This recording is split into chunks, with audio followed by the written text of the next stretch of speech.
лучшую царю невесту. И красива, и умна, а заботлива, стройна.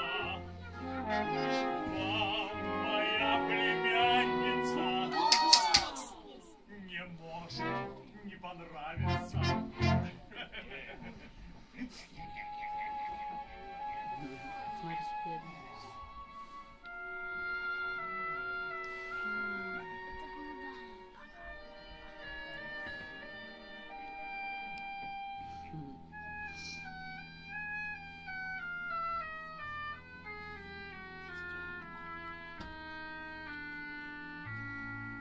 На меня взгляните, стан мой оцените, лучше посмотрите,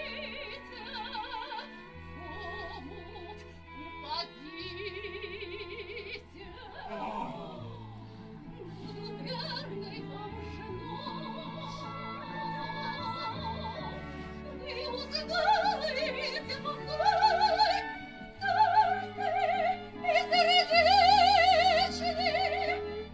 нам сдается вечный. Цыц, полку невзятые, правдолюбки завзятые, а мешать мне будешь, белый свет забудешь. Угомонись, или палачу. Я уж лучше помолчу. То-то сонными тягаться. Скоро я взойду на царство.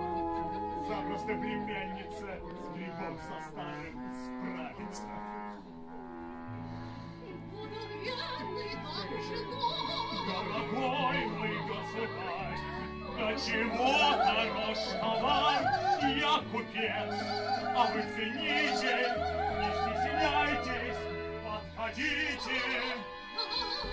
Деву за руку берите, от меня